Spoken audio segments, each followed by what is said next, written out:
Welcome to The Route to Success, where we explore leadership through the lens of hope, resilience, and the systems that help people build sustainable impact. Today, I am joined by Renee Hastings, President and CEO of Executive Help Now. Renee brings more than 20 years of experience in project management and business operations. Her leadership journey has been shaped by entrepreneurship, service, and a deep commitment to helping business owners reclaim their time and focus on what matters most. Executive Help Now is a global agency supporting entrepreneurs with executive support professionals who focus on operations, administration, and podcast production. The organization is in a season of strong growth and expansion, navigating the opportunities and challenges that come with scaling a team across borders while maintaining personalized service. Renee leads with resilience, faith-centered values, and operational clarity. Today, we'll talk about building structure without losing heart, sustaining growth, and perseverance required to lead well through every season. Renee, welcome. I'm so grateful you're here today. Well, Sarah, thank you so much for having me on your show. It is truly an honor. Oh, well, and I will also give a shout out. Renee is also a podcast host. So she's going to do much better on her part than mine. But please look her up and follow her for both Executive Help Now and for her podcast, because she is a wealth of wisdom and joy. Well, I want to give it back to you, Sarah. You truly are amazing, and you definitely have the voice for this. It's like butter. Well, thank you for that compliment. Thank you. I love this. Okay. Renee, your leadership journey spans more than 2 decades in project management and operations. What experiences most shaped the way you lead today, and how did entrepreneurship refine your perspective? I would say I love this question because I haven't ever really been asked this question quite this way. And the thoughts that came into my head as I was, reflecting on them I've never mentioned before on any other show. And what came to mind is the fact that in my corporate career of 20 years, I had several executives that I supported. So I supported the C-suite, chief executive officers, chief marketing officers, chief financial officers of Fortune 100 and Fortune 500 companies, and many more. I've had some really great bosses, and I've had some really lousy bosses over the years. And it's those lousy bosses that taught me what not to do. And it's those really great bosses that taught me how to lead and what it means to be a coach and a mentor as a part of your leadership style. Because I had several coaches and mentors who were my bosses throughout the years. And that taught me what it looks like to actually take a personal interest in your employees or the people that are working with you. And guide them in such a way that they are not offended, or I shouldn't even use the word offended because so many people get so offended so easily these days. But this was back in the day when you can say things. The 90s. Right? Back in the 1900s. Yes. But they truly cared. And that's why they would say, Renee, stop this. Renee, don't do it like this. Renee, do it like that. If you do it like this, then you'll get much better results.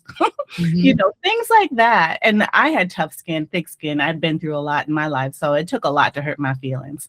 And so I really credit those executives that I supported with what helped to shape me into being the leader that I am today. Well, so you said something there that I really want to hone in on.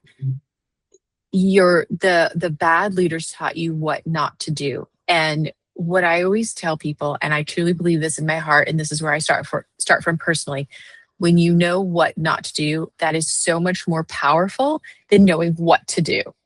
And so to hear you repeat that is great. And I would also say your listening skills are absolutely incredible, because the times that I've spoken to you, I have felt seen and heard and valued. And I've also noticed, and this is a rare thing for me to notice in others, you heard what I didn't say, and you were really able to put together and understand where I was coming from. And I was able to be so vulnerable with you. And I just want Mm. to compliment you with that, with how you talked about investing in others, because I feel like you do that with everybody you encounter. Yes. Well, thank you so much for that. I've been, like I said, I've been through a lot. Um, there isn't a whole lot that I haven't really experienced. Of course, every day is a new day, and new things happen, and I'm grateful for those experiences. But it's because of all of those things that happened in the past that enables me to be able to see and to hear Mhm. things that a lot of other people might miss. So thank you for that compliment. You're welcome. And it's I pray for wisdom always to help me be better every day and to be a reflection of the God I serve, who is Jesus Christ. And I truly appreciate you mentioning that because it's something I pray for. Well, you're very welcome. And I wanted to say that because I want people to know when they work with you, you are truly an authentic person, and you are this. I mean, I can't speak for your staff, so let me be very clear. But what you say is what you do with your clients, and so it's very clear that that's what you do with your staff as well. You're an amazing person. So Oh, let me thank move on to the next question. Um, and this is one that I am very passionate about, because, and I will also say, and this is a great time to say this, is I have ADHD. So if you saw the state of my planner, I mean, it's like sticky notes and all this all over. So I would say you're an ADHD person's answer to a prayer. So you. Executive Help Now supports business owners in reclaiming time and building operational clarity. And this year I've really been focused on time because that's like the one resource we have that there is no more of, That's right. right? Mhm. And when you have operational clarity, to me, that means you have a great vision that is very clearly laid out and people to help you through that. Mhm. So that's what you help people reclaim. So, from your vantage point, what are the most common operational breakdowns you see in growing businesses? And what is the first practical step leaders can take to regain control? So one of the first practical breakdowns that I see leaders make is trying to make all the decisions. Oh my gosh, yes. So if they're a solopreneur, that's one thing that, of course, that's to be expected if you are a solopreneur. But I would invite you to consider what it would take to no longer be a solopreneur.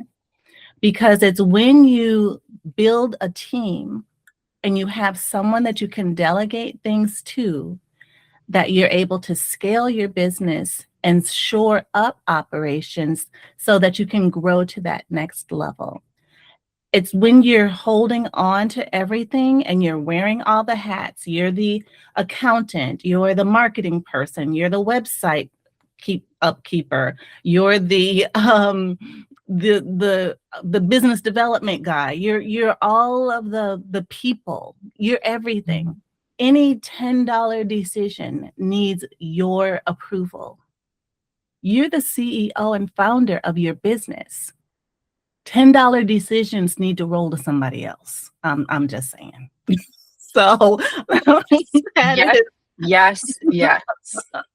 and so one of the things that they can do to start thinking through what that could look like is, first of all, make a list of those things that you're doing that you would either rather not be doing, that someone else could do who's better at it, who could do it quicker, who loves doing it.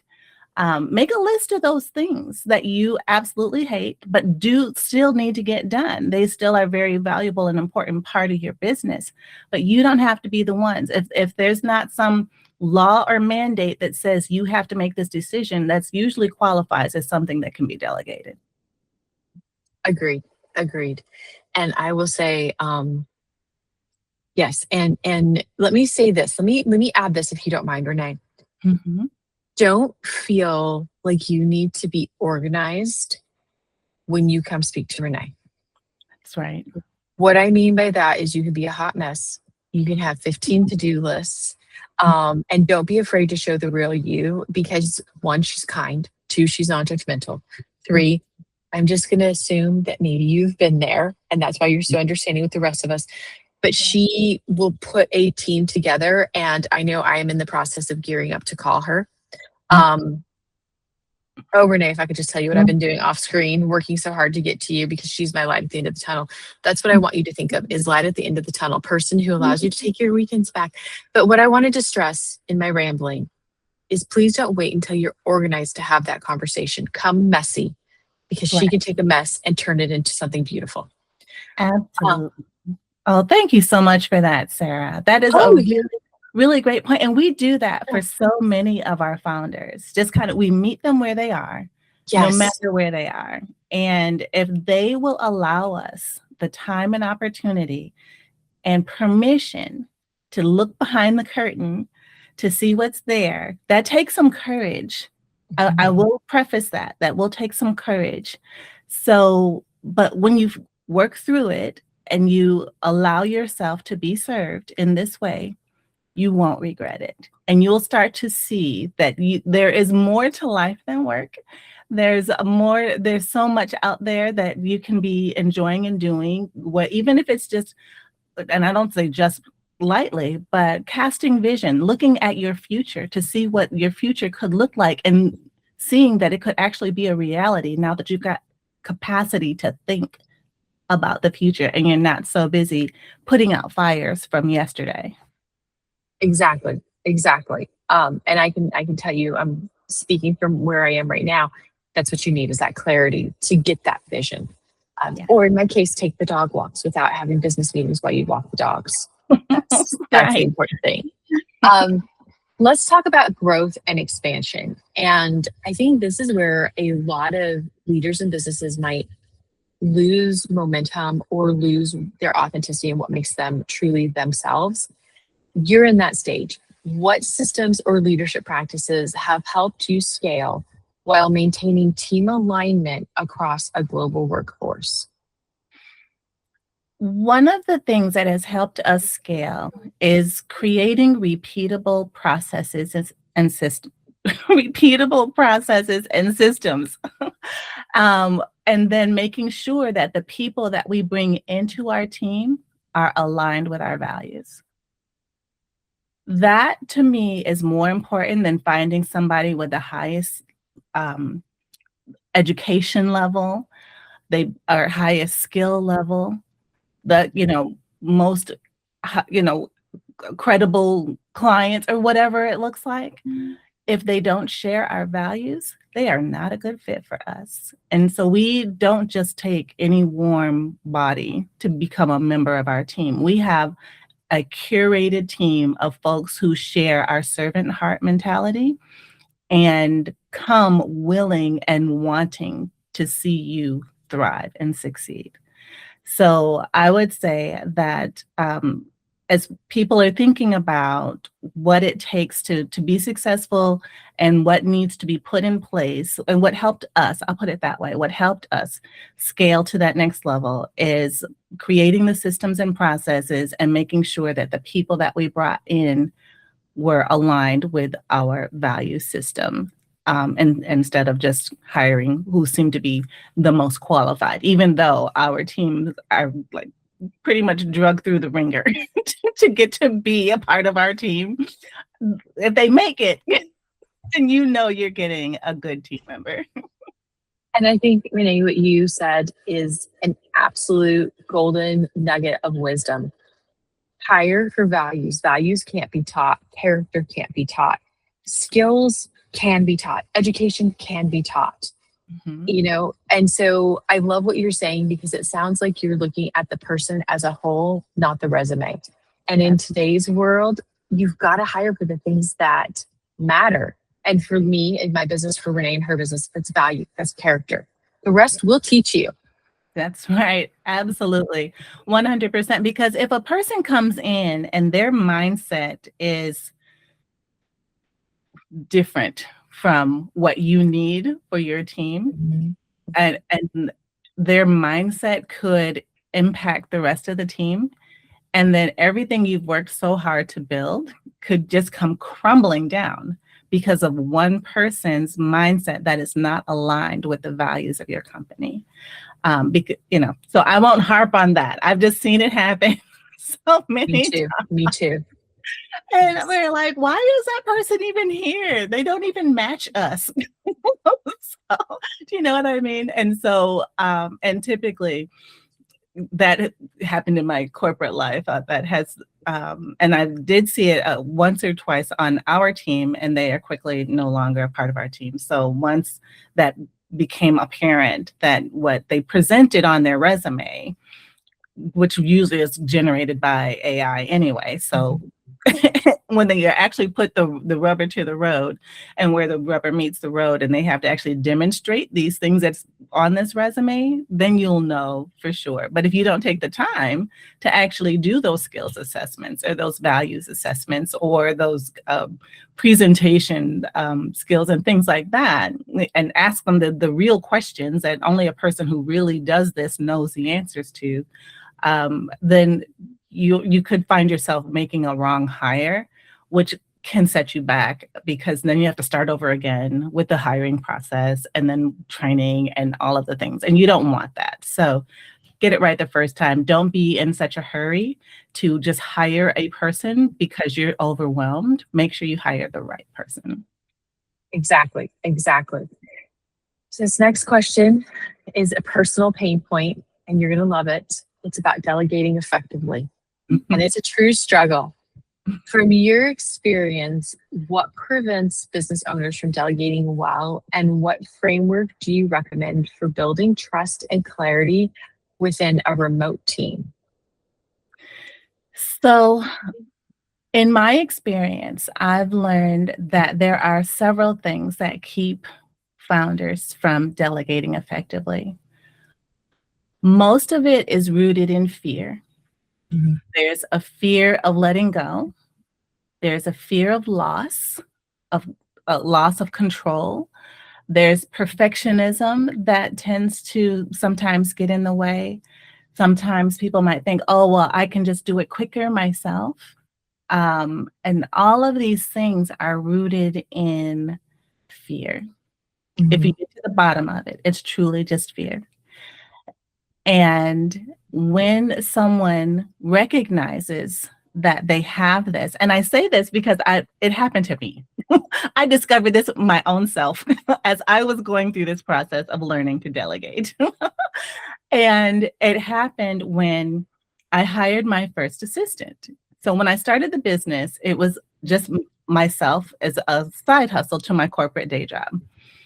So I'd been working all these years in corporate America. I had all this time on my hands because the kids had grown up and gone, and I still had this passion for serving. And so I said, well, let me just see if I can get a couple of my own clients on the side to support, with all this time I have on the nights and weekends.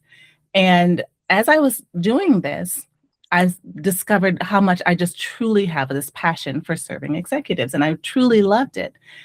And the more I served my clients, the more they kept telling their friends. And so I had more and more clients. And before I knew it, I was working a full-time day job from 8 in the morning till 5 in the evening. I'm a wife, so I'm coming home, trying to cook a meal and spend a little time with my husband, still working on that, but that's a whole nother story. And then I'd start on my business at like 7 or 8 in the evening and not get to bed till 2 or 3 in the morning with all of the tasks and the work that needed to get done to support them and their vision of my clients. And then after getting to bed at 2 or 3 in the morning, I'd take a nap and then get back up at 6 again to be back at work at 8 again. And I did this over and over and over for months on end. And I speak to my uncle, who's a retired IBM executive, and he said, Renee, this is not sustainable, right? I said, I know. I said, I'm so tired. And I have a very high standard of excellence. And my work started to suffer on both my day job and with my clients because I was burning the candle at both ends. So I know firsthand what it's like to be in the state of overwhelm. So I hired my first assistant, and her name is Ashley. Shout out to Ashley. And first of all, I recognized that I was sick and tired of being sick and tired. So that was the first step to me making a move in this direction. Ashley came to me from a relative she was a friend of a relative. And so she was trustworthy because my relative trusted her. And so I know she wouldn't send me somebody who wasn't trustworthy. But then I had a conversation with Ashley, and I would ask her questions about how she would handle particular situations, some things that came up in the office. And listening to Ashley's response was like listening to myself. Like she said the exact same things I was thinking in my head. And then she added on some extra stuff that I didn't even think about. And I was like, holy camole, how is this even possible? How is she in my head? So anyways, I said, after we got through the first few calls together, I said, okay, let's give it a try. And so I found that when it came time for me to delegate something to her, I got very nervous and shaky inside. And I was like, oh Lord, what is this? Why am I feeling shaky? Why am I nervous about handing this over? Like my heart was literally beating fast. And I was like, okay, Father, because I pray a lot. I pray all day. And so You have to. I do the same thing. So like, Lord, what is this? Why am I nervous about this? Ashley is capable. I know she's trustworthy, but this is scary. This is scary to me, and I don't know why it's scary, but I'm going to do it anyway. Just give me strength, Father. Just give me strength to just do it anyway. Just hand it over. So I just handed it over, and I just covered it in prayer.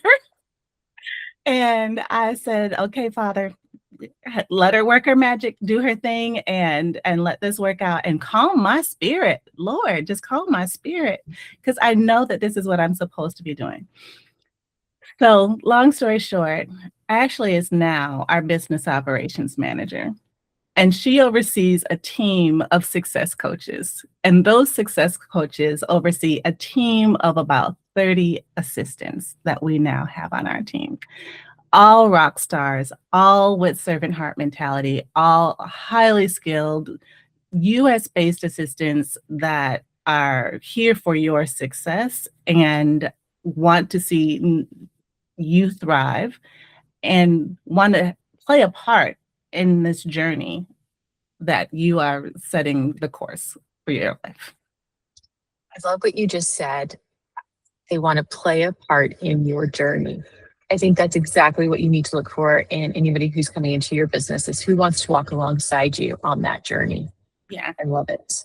Yeah, 100%, 100%. So that was a really long way of me answering that question. No, I think it's perfect. About getting to the bottom of the fear of delegation. And then once you fight through that and you deal with that and you fight through and you allow yourself to do it and you allow yourself to be served, then you're able to delegate one small thing, just something that maybe doesn't even really matter, but just delegate one thing. And then when you find that your assistant is consistently showing up, being responsive, being reliable, being excellent in their work, and continuing to produce high quality work with these little things, then add on something else that might move the needle a little bit more. And continue asking them questions about what they like to do and what they're good at. When I'm making the matches, I try to find that out from the very beginning. So I'm making a good match, what it is they're looking for to, matching to who we have on a team that will fit that. But then as you continue to work together, there may be some things that you think about that we didn't talk about from the beginning. You're like, oh, hey, can you do this too? Ask them. And if they can, then they certainly will. And if they can't, we've got a whole team, remember that whole team of 30 of folks that we can tap into who are subject matter experts, more than likely, in what it is that you're looking for. And your person will be the one to facilitate getting that done and to you, even if they're not the ones that actually do the work. Does that make sense? It makes perfect sense. So identify the first thing, which is fear. And that fear comes from being vulnerable and sharing a dream. Calm yourself, ask lots of questions, trust you, trust your person, give them small tasks. And then as they master those small tasks, with them larger tasks and ask lots of great questions. And I think that's what we miss as a society so much, is asking great questions and not being afraid to ask. And I love how what you said, and I think this is so important. Your assistant, your executive professional, is your one POC. They're the one person who will get everything done for you. I love that. Yes, absolutely. And as you are delegating and you find that your person is there for you, it helps if you share. So as founders, I find that a lot of people want to hold things very close to the chest. And, because they just don't know if it's safe to share. Your person should be your safe space. In all of my years in corporate America, I was my executive's safe space. My executive could talk to me about anything and usually talk to me about everything. Things they couldn't talk to with their spouse, with their peers, with their people who reported to them. There's a lot that they were dealing with that nobody else could know.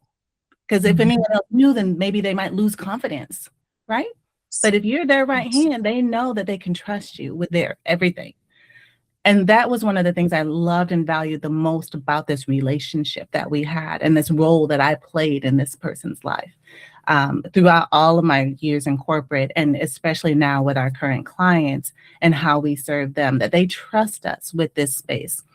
And I was saying all that to say, when you allow yourself to communicate openly with your executive support professional, then they can also join with you as thought partners and maybe producing even some ideas of how to help you accomplish what it is that you're trying to do. Of course, you have your circle of advisors and things in your field, but if your executive support professional knows where it is that you're trying to go, then they know how to be a better resource to you. But if you're holding it all close to the chest and you don't let them in, you're really like cutting off your nose to spite your face. I love what you were saying here about communication is key. So something that I often work as a grant writer, and something I've been commenting a lot on other grant writers posts on LinkedIn, and it seems like we're all the same accord, is the grants we write are only as good as the information we receive. And so I would say your executive support professionals are only as good as the information they are given. And so what frustrates me to no end is when information is treated as a commodity. When you are trusting somebody enough to do a job for you, let them in all the way. That's right. And trust them. And then what I love too about what you said about ask them their ideas and share with them your challenges. I love to get different people's perspectives. And the value that the executive support professionals would bring is they're in the thick of it with you. You're not sharing something with a third party. They're in the thick of it with you.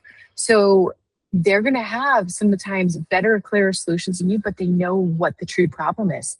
And maybe they can even state that problem. Could you imagine the clarity that could come if they could just say, this is what the problem is? Right? And then you could start actively working with someone. It sounds amazing. I hope I resaid what you were saying there as well as you said it. It's so true. Yes. Okay. Yes. Great job. Thank you. One of my few skills. All right. You've shared that faith and purpose-driven work ground your leadership. And I want to be very clear. Faith and purpose-driven work drives me as well. When I see others succeed and can celebrate them, nothing brings me more joy. And I will cry any day over somebody else's successes. Tears of joy. And so because we're both women of faith, I wanted to state that for this question. During challenging seasons, What specific habits or practices help you stay steady and make clear decisions? The first thing that comes to my mind is prayer.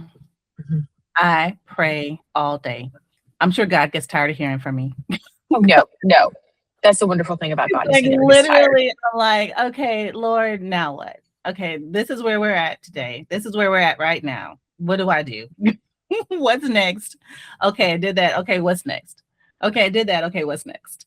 And like moment by moment throughout each day, I'm seeking God and His wisdom and His guidance, and to hear what it is I'm supposed to be doing to manage whatever situation it is that I'm dealing with. Another thing is that I've just been so blessed with an amazing circle of friends who are also prayer warriors, but also very wise business women who are women of faith. And they've been through a lot, and they each have different businesses, but we met through what our church called KBL, Kingdom Business Leaders. And it was a group of business owners in the church who basically got together in small groups to go through a curriculum about how to do business God's way. And these women are so strong in their faith and so successful in their businesses that I'm able to reach out to them and ask them questions or share experiences, whether it's about business or personal or how to balance. And work-life balance has been a real challenge for me because I love my work so much. And I hear um, you.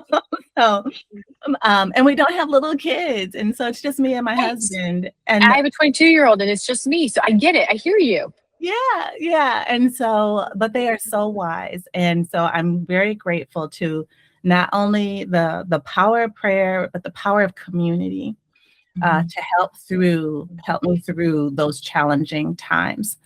And our team is truly impactful in my life. But the leadership team that we've created, I'm so transparent with them. And maybe I'll to a fault almost, but I'll share with them, y'all, this is what's happening. And this is what I want to have happen, but this is where we are. Does anyone have any thoughts about what we might consider? I'm open to suggestions. And so having them know that I don't know all the answers takes off some of the pressure for Yes, me. yes. And I have to have them all. Right. I think a leader's job isn't to have the answers. I think it's to get the right people in the room and facilitate the conversation. Yes, exactly. Exactly. And they're brilliant. I mean, and they truly are so smart and wise. And I'm very so anyways, I say all that to say we all have tough times, but we need to tap into our resources that we have available, especially prayer, but definitely our community, our team, to some extent, but then even books. Reading books that helps me to get other perspectives and continue learning how to do this thing. Because you know there are very successful people who've mastered this. Most of them have written books. Mhm. And so it's easy to find great resources in that way, even if it's just one or two golden nuggets per book. It's something, a new frame of reference that you now have because I'm continually taking in knowledge and trying to be better at what it is that we do. You invited me. I'll never forget this. And this meant so much to me. You invited me to the Selena So event. Mhm. And I somehow powered through her book the week before. And I showed up to the event and I was exhausted and almost in tears from exhaustion in a long week. And that hour felt like a 3-hour nap. It revitalized me so much listening to her, learning the tips and the wisdoms. She, because of you, I listened to her and I got the courage to now start asking people to do things for me and how to ask for things. Because if you were to ask my biggest weakness, it's asking for help. Mm, And mhm. you invited me to that event. You provided that solution. And I have really been studying her email structure and I have been brave enough to try it. And that's all because of you. And so reading and your community and being open to people you will get the most amazing gifts in life. And I have to thank you for it. I think I sent you an email. I hope I sent you a thank you email. Yes, you did. Do you know how I'm like, I hope I did, because I thought of you that entire afternoon after that event and how grateful I was to have met you and for that one small forward. And so I think too, I want to share, when you have a community, when you come across great events, share, because Renee completely changed my perspective and solved a huge problem that I don't even think she knew I had in the most incredible way. And I will forever be grateful to you for that, forever. Wow. Well, thank you so much for accepting the invitation. I was so excited when I did meet you for the very first time. And then there was something that you mentioned while we were talking. And I was like, when this came across my desk, I was like, oh, Sarah might like this. So I sent it on over, and I'm so glad. I love that book, and I love the resources that she provided as well.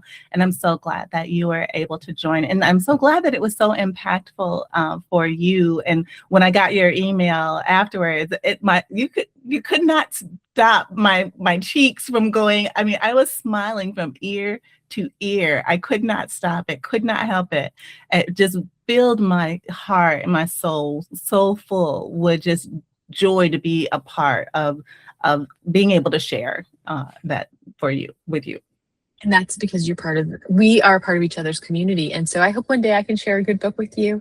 But my point in bringing that up is share what you have, share with your community. Don't be afraid to reach out to people, because Renee had no idea what I was going through, and her one email changed the entire day and now year for me in business because of one email. And so I'd say pass it forward, share with people, invite people to events.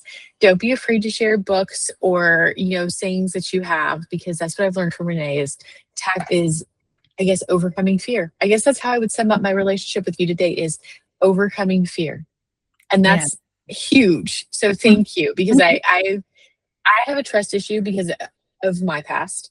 And so the fact that you've been able to plant seeds of trust in me and teach me to overcome that fear, I just want to publicly thank you for that gift and tell people, share your gifts with other people, because someday I'll be able to put into words what Renee gave me. And just pass it forward. That's what powerful women do. We pass it forward and we help each other out. That's right, 100%. And you blessed me but being on my show. It was so fantastic getting to know you and learning more about you. And I'm so grateful for now being able to be a part of your show. Yes. And share our nuggets of golden nuggets of wisdom with your audience. And I hope that something resonated with someone, whether it's how to be a better resource. One of the things I learned from Selena is how to have those conversations, rich conversations, and not being afraid to be a resource to others. Because when you are a resource to others, then these rich conversations can get started. And that's what Selena's book is about. It's the title of it. It's Rich Conversations, right? Or I apologize. I was so excited that I didn't say it. But yes, Selena So, look her up. Amazing woman. And she truly invests what she has. And I would say she's very authentic. That was what the vibe I got off of her, is to sit in a small group with a rock star like her. She's very authentic and very wonderful. So, 100%. Renee, I want to thank you for your time today. I want to thank you for being you. And I want to thank you for being on my show, because you've shared so many pieces of wisdom.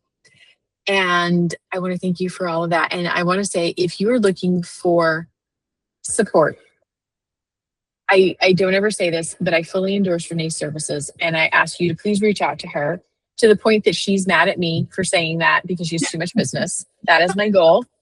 And because you can truly trust her, and you can be vulnerable, and you can be honest with her. And it's very rare that you find businesswomen that you can be honest with. And that is who Renee is today. Oh, thank you, Sarah. This has truly been such a gift. Being on your show has been truly a gift to me. My soul, my spirit is just full. And I'm so grateful. So thank you so much for this opportunity. You are an amazing host. Keep up the great work. Thank you. Thank you. Thank you. And as always, we will share this podcast, and we will also share a blog that captures all of Renee's wisdom. So thank you so much.